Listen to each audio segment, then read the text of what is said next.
A little less cologne next time. Yes, dear.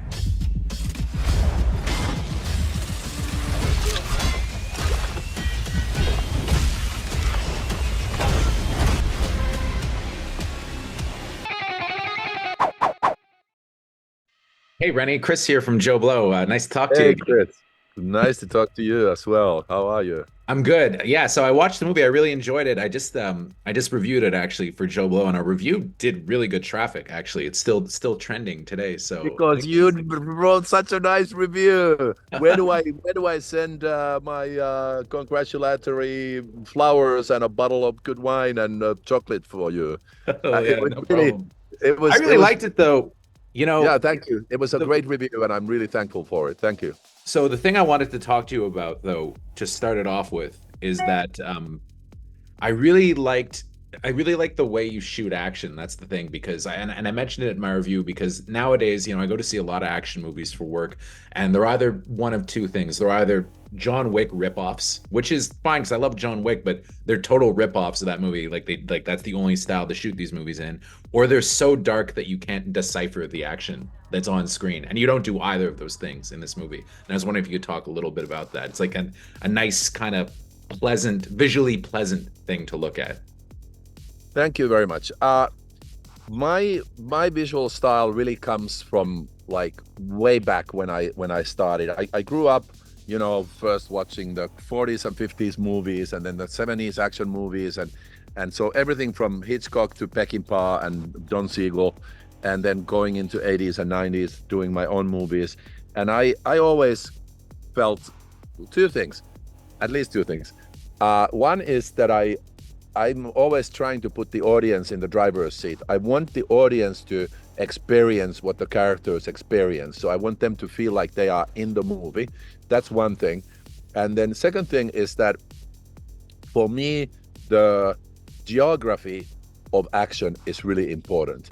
And I think that what I feel like I've seen in modern action cinema a lot, and this, superhero cinema, is that they are so flashy and fast-paced and cut so fast that many times I feel like I don't understand where everybody is. What is everybody's relationship to each other? When people are shooting at each other, how far away are they? And when they are fighting, like who's doing what? Who's punching? Who's kicking? And so, not to criticize other filmmakers, but I just feel like it's become a style of its own, that sometimes it feels like the sound effects tell you more than the visuals. Yeah, they do.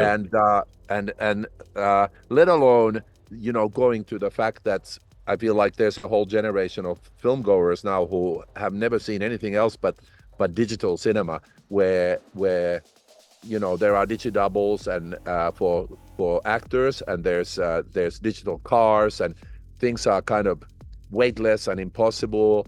And again, not to sound like bitter grapes, but some of these movies, I feel like when you have a $200 million budget, first thing that these movies do is that they hire a high-end previs company to previs the whole movie, and Yeah. they literally give the script to the previs company, and that might alone cost a couple of million. And they previs the movie from the beginning to end. So it's like an animated movie. Wow. And then in some instances, it feels like they just fill in, the actors here and there. And then a lot of it is digital.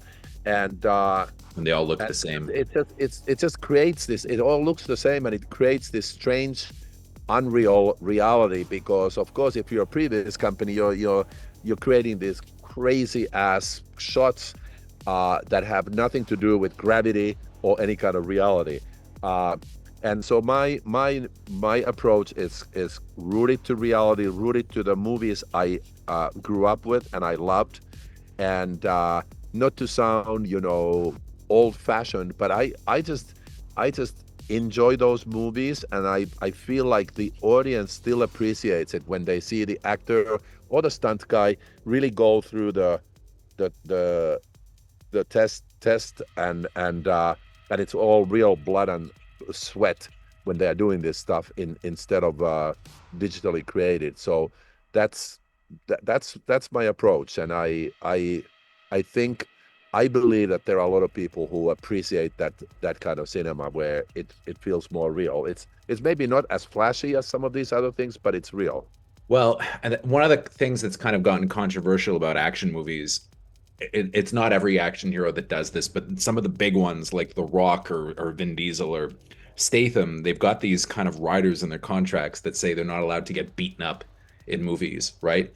And I mean, I think that's terribly dull though, if you watch that in a film, because who wants to go see a movie where the guy's just basically a superhero that can never take a hit, you know? Yeah. Whereas what I loved about this movie with Aaron Eckhart is he gets the shit kicked out of him many times in the film, but that makes him more heroic though. And it's the same with Nina Dobrev, you know, when they've got cuts that are there throughout the entire movie. You know, he's got a limp, you know, he hurts himself and he's limping. I think that makes it for a more compelling action hero because you know they're just you empathize with them more and they seem real.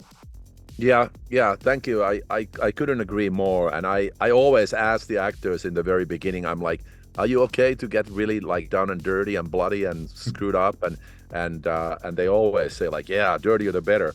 They enjoy it. And that's really like if you look at my movies from my first movies on, like I'm I'm not a stranger to violence, and I don't have problem having violence in movies, but and of course, these movies are, so to a certain degree, they you can say that they are cartoony, but they are not cartoony in a way like you just described that, that we create superheroes who never can get hurt. I want to show that if somebody punches you in the face, it hurts and it bleeds, and you get cuts and you get bruises and you're limping and you're dirty and all that. To me, to see the reality of violence, that it hurts and it leaves its mark, I think it's always been super important to me, and I just believe in it, and I'm lucky enough to work with actors who don't have a problem with it and enjoy it and enjoy putting that realism into a movie. And I like starting with something like Die Hard 2, like that was the whole thing, that I really wanted Bruce Willis to get really screwed up, and it's like his face is a bloody mess by the end of the movie. And like you said, I think it does make the character more heroic, because they are really taking a punishing, and they just keep going. Same thing in Long Kiss Goodnight. You know, that's the great thing about that movie is at the end they're both barely standing, right? You know, and it's Yeah, like exactly. Samuel Jackson is. I think he did die in one version of the movie, but he's almost dead at the end of the film. You know, like that's Yeah, what's so good about it though, because it feels like, you know, this is exciting stuff, right? Like it's hard to be an action star. yeah, yeah, I love it. So I want to ask about Aaron Eckhart because I mean I've always enjoyed him as an actor. I think this is by far though the best action movie he's ever gotten because it really plays really well to his strengths. You know, he can be vulnerable, he can be tough, and I thought he aced the action scenes, and I like how scrappy he was, like picking up rocks and hitting people in the head with them. You know, that's the kind of action that I like in a movie like this. What was it like working with him? He said he loved you. He said he would only make movies with you if he could going forward. Oh, really? Oh my Yeah. God, that's really nice to hear. And he said you already did another one together. That you've already Yeah, wrapped we this up, did. another film. We did, yeah. That's sweet to hear. Aaron is such a good guy, and he's a serious actor. He's really takes it very seriously, and as a character actor, he's amazing. And I felt very lucky. He was the first guy we offered this role to, and he loved it, and it was exactly what he wanted to do. And he was just he was I was thinking like, okay, here's a guy who's done all these dramatic roles and everything, and he's gonna have all these ideas about the script and this and that, but it was the opposite. From the first meeting we had, he was like, okay, I'm happy with the script, I'm really happy. If we don't change anything, I know my lines, I know everybody else's lines, I love it the way it is, so if we can just stick to it, I'll be the happiest. I was like, that's music to my ears, because I've already planned every shot, and I always have to like adjust things to actors have certain wishes, but he was like, no, this is my Bible and I'm gonna go with it. And then he trained several months with a boxing trainer at his Montana ranch before the shooting, and then he came to Greece well in advance and worked with the stunt team to learn the choreography of all the fights. And he was, this is one of those situations where you can really say he did all his stunts. You can look at the movie with a magnifying glass. It's him in every scene doing all the fighting himself, and it was just so easy because he could take down 12 guys like in one take and perfectly every time.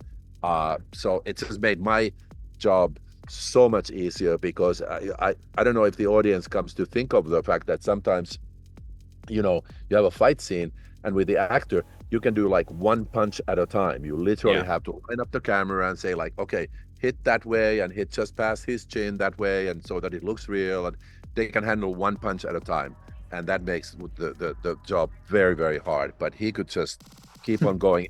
It's like dancing. He just knows how to do it, and he was just he was there. He was 100% every day, rain or shine, totally dedicated, and enjoying it. You could just see him loving it, and yeah, we became good friends, and I love him.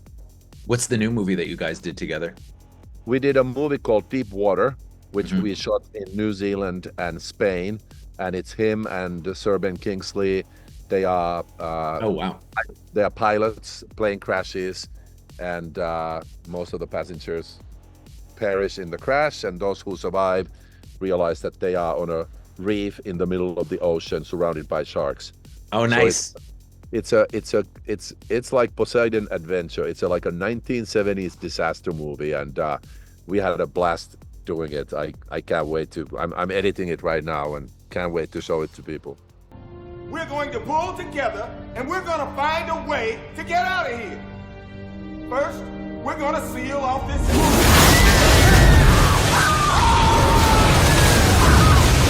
So speaking of sharks, before I run out of time with you, the one question I wanted to ask you last time I spoke to you, and I didn't get a chance to ask, was how hard was it for you to convince the studio back in 2000 or 99 to allow you to kill off Samuel L. Jackson in the middle of your movie in Deep Blue Sea? They ate me! A shark ate me! Because that's such a classic scene now that everybody always talks about and so unexpected. How hard was that? It wasn't hard at all because the whole scene has its roots in the fact that I had done Long Kiss Goodnight with Sam, and we sort of made a pact that we'll always work together as often as we can. And so then Long Kiss came, then Deep Blue Sea came up, and then Sam called me and he's like, "Oh, I hear you're doing a new movie. What's my role?" And I was like, "Oh, I don't have anything for him. This is horrible." And so I sat down with the writer and I said, "We have to create a role for Sam." And then I got my idea. I totally ripped off Alien, where basically in Alien, Sam Skerritt was the best known actor in that movie. Yeah, for sure. And he was the captain of the ship, and everybody was like, okay, we're gonna follow him, and the audience was like, okay, thank God, as long as we have Sam Skerritt, we're gonna be okay. And then Sam Skerritt tells everybody like, okay, I'm gonna just go around the corner and take care of business, and don't you worry about anything. And he goes there and turns on the light, and there's Alien, and Sam's gone, and the audience is left completely rudderless. Yeah. And then they realize that they have to rely on Sigourney Weaver, who is this woman who wasn't that well known at that point, and they have to kind of recalibrate their brains, and they realize that nothing is safe in this story. So I took that and I said, let's create a Sam Skerritt character for Sam Jackson, so that he comes into the movie.